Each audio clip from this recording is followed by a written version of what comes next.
There's a new Fire Emblem coming out this year, and I'm daydreaming about all the new fictional friends I'm going to make, and how many times I will reset my apartment building's power whenever anyone dies.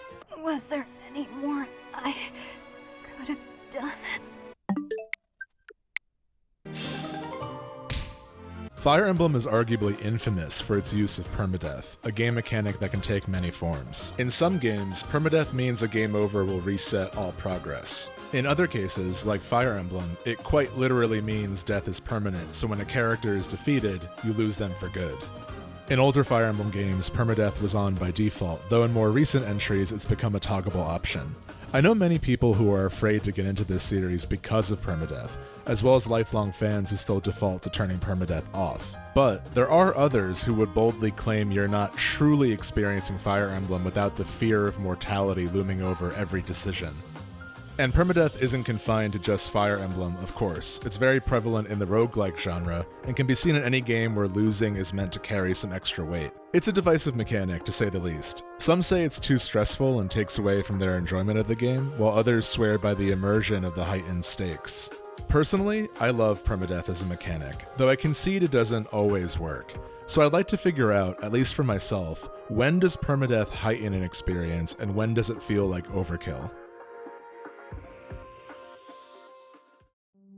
Mass Effect 2 is the first game I played where I felt the power of permadeath as a storytelling device. For those who haven't played it, without spoiling any specifics, the basic setup is that the player character, Commander Shepard, is tasked by the morally ambiguous Elusive Man to put together an all-star team to defeat the Collectors, a mysterious group of bug-like aliens that have begun attacking human colonies.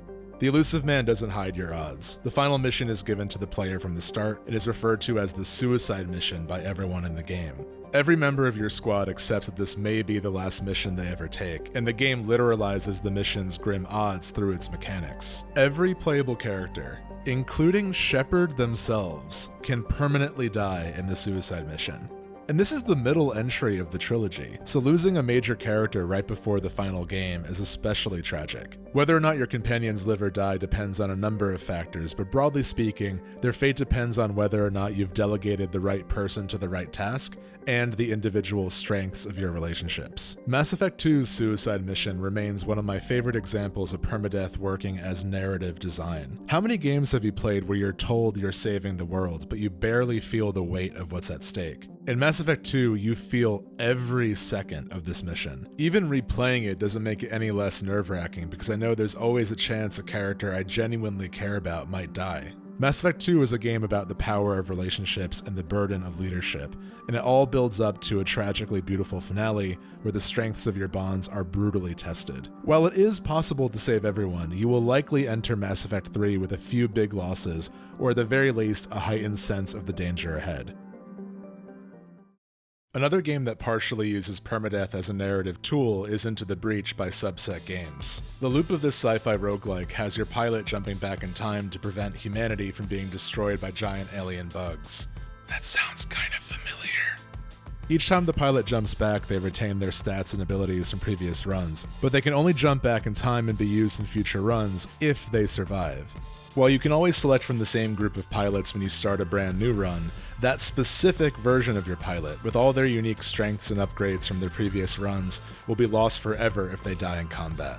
It's impossible to communicate the tragic feeling of losing a pilot in this game without playing it yourself. And unlike Mass Effect, which has beautifully written and performed characters, the pilots of Into the Breach are given very small bursts of characterization. Our attachment to them is almost purely based on our time playing as them.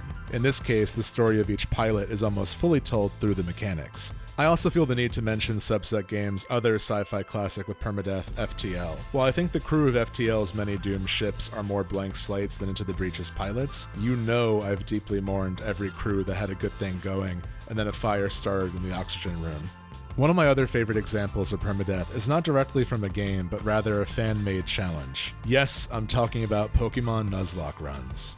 Nuzlocks are defined by two mandatory rules. 1, you can only catch the first Pokemon you encounter in each area, and 2, whenever a Pokemon faints, you can no longer use them. Not only do Nuzlocke rules add a new level of challenge to a familiar game, they also make me significantly more invested in my team. You end up needing to appreciate every Pokemon you can catch. It's honestly wild how well these systems fit on top of the older games. I recommend trying a Nuzlocke run if you want to experience an old favorite under a completely different lens. Also, if you're interested in watching me play one, I just started a Nuzlocke of Pokemon Crystal on my Patreon. Wish me luck! Now, there are some games where I don't think permadeath works, and ironically, some of those examples are Fire Emblem games. I realize this might be sacrilegious, so allow me to explain myself while I don a hair shirt to atone for my sins. I'll start with the Fire Emblem games where I think permadeath works really well. In the older games, and by older I largely mean pre-Awakening, the player is usually given a large number of units to choose from, indirectly acknowledging that they're not all gonna make it. Narratively, a lot of these characters are intentionally given light characterization. With the exception of the leads, characters in classic Fire Emblem games usually don't get much personality beyond recurring archetypes. They'll be introduced, reveal their quirk, and rarely show up again outside of support scenes. Like Into the Breach, our emotional attachment to these units is not necessarily based on the writing, but largely established through the mechanics and general familiarity.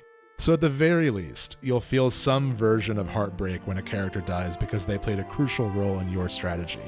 And while losing a character can be brutal, given the size of the ensemble, it's possibly an acceptable loss. A loss that can also make your version of the story feel a little bit more unique, since it wasn't a scripted event to lose them, but rather a consequence of your choices in battle. Surprising no one, I also like how permadeath works in Three Houses. I'm sorry, it had to come up. While Three Houses continues the series' tradition of every character having their quirk, the game also breaks tradition by fleshing out everyone's character, regardless if they are a lead or not. Three Houses borrows heavily from the modern Persona formula and is very good at making you fall in love with every member of the house you choose. That investment in character makes every mission in Three Houses feel like a smaller version of the suicide mission in Mass Effect 2, where we're equally driven by a desire to succeed and a fear of losing someone we've spent the whole game getting to know.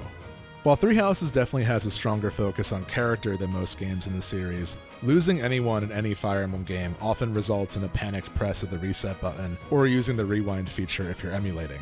What helps prevent this impulse in Three Houses is the Divine Pulse mechanic, an ability that lets the player rewind turns a finite amount of times per match. In Three Houses, you only have around 9 characters to choose from for the bulk of the game, assuming you're not using New Game Plus. So losing anyone is devastating on both an emotional and mechanical level. Getting to see how your actions play out and learn from your mistakes makes potential losses easier to avoid.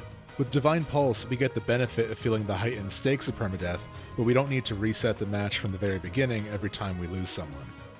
Okay, it's time for the bad examples. It pains me to say this because Awakening is one of my favorite Fire Emblem games, but I find it largely doesn't benefit from permadeath. It's possibly not a coincidence since Awakening was the first Fire Emblem game that allowed players to turn permadeath off, suggesting the game itself wasn't fully built around this mechanic. Awakening is also specifically built around relationships. About halfway through the game, light spoiler warning for Awakening, skip ahead to this timecode if you want to avoid it, it's revealed that Lucina is actually Chrome's daughter from the future. She's traveled back to the past in efforts of creating a better tomorrow, and she's not alone. All of the children, influenced by which of your characters have fallen in love, show up to join the fight as adults from the future. In short, one of the main joys of Awakening is seeing which new characters join your team based on who you've paired up. While permadeath partially does its job here by making matches more tense, the late game difficulty is also built assuming you've gathered a super army from the future, so committing to losing units isn't a unique narrative beat, but just a major gameplay disadvantage you won't even realize you've encumbered yourself with until it's too late.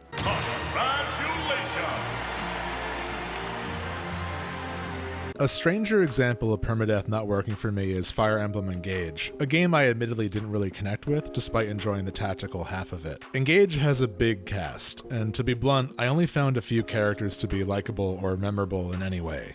On paper, this is exactly the approach I highlighted the earlier games take, lots of characters with intentionally light characterization. So why doesn't it work here? Well, this might sound meaner than I intended to, and I want to stress this is extremely subjective, but at least in my experience with the game, I just cared so little about the story and most of the characters that I basically had no emotional investment during any battle. And a lighter story is fine. The older Fire Emblem games and Into the Breach basically give us character prompts and let us fill in the gaps. Unlike those other games though, Engage actually does have a lot of story. I just didn't really connect with it. Now, Permadeath can still add tension and stakes through the game's mechanics, but because Engage is so abundantly generous with giving you characters, I basically didn't care what happened to anyone because I knew I would get 8 more characters the next chapter. I'm not including this section to bash Engage. I think it's a fun game and very distinct from the rest of the series, so I get why it has its fans. But my experience with Engage showed me that if the player doesn't feel the importance of a loss, whether that loss is felt through the gameplay or the narrative, then Permadeath completely falls apart as a mechanic. On a personal level, I'm most interested in Permadeath as it relates to narrative design, but I also love seeing how Permadeath can catalyze intrinsic motivation in more mechanically driven games. Spelunky and Shiren the Wanderer completely reset the player's progress after every death, leaving us only with our slowly increasing knowledge, skill, and desire to see more of the game. These two games go out of their way to make their opening areas difficult, communicating to the player that death is to be frequently expected, but that it shouldn't dissuade us. Both games are inviting despite the difficulty. I think it helps that they have a sense of humor about it too. And while you technically lose all your progress after dying, each failed run represents a stepping stone of your journey. These aren't games about winning, they're about the joy of slowly seeing yourself improve. So where does that leave us with Permadeath? Well, what I can objectively say is that it's an extremely powerful tool. Whether or not it's one's desired flavor is ultimately subjective. However, after musing on some of these examples, I do think there are a couple questions one can ask about a game to determine if Permadeath is working. The first question is, does the loss feel meaningful? This doesn't necessarily mean it always needs to be the heartbreaking loss of Mass Effect or Three Houses. Even the humorous and abrupt deaths in Spelunky and Shiren feel meaningful because we usually walk away from that loss with new knowledge about the game. Which leads me to my next question. Despite the loss, do we want to keep playing? I think the biggest risk a game takes by including Permadeath is potentially sapping any motivation and joy from the player. I wouldn't go as far as listing it as a bad example, and it's also not a game with Permadeath, but it took me years to get into Etrian Odyssey because my experience playing the first game was just me abruptly losing hours of progress without a confident understanding of what I had done wrong or what I could have done better. Etrian Odyssey is built around that hardcore difficulty, and I think some of the later games set expectations better. There's a reason you're seeing footage of Etrian Odyssey 3 right now. And dungeon crawlers often thrive on that kind of risk-reward decision-making. And there's value in some games using the threat of lost progress as the inherent risk of venturing too deep into a dungeon. But I do think any game with Permadeath, or Permadeath-adjacent lost states, wants to avoid the player feeling confused or frustrated after a big loss. And I'd argue that the bulk of any potential frustration or confusion can be avoided by how the game communicates its rules to the player. I think on some level, Permadeath will always have a mixed reputation, but I encourage everyone to seek out games with this mechanic and discover for yourself what version of it works best for you. Permadeath can create experiences and narratives completely unique to video games, and I'm always impressed when I see it work seamlessly. We'll have to wait and see how Permadeath is used in the new Fire Emblem on the horizon, but in the meantime we have many games to choose from. Plenty of heartbreak and hard-won victories await.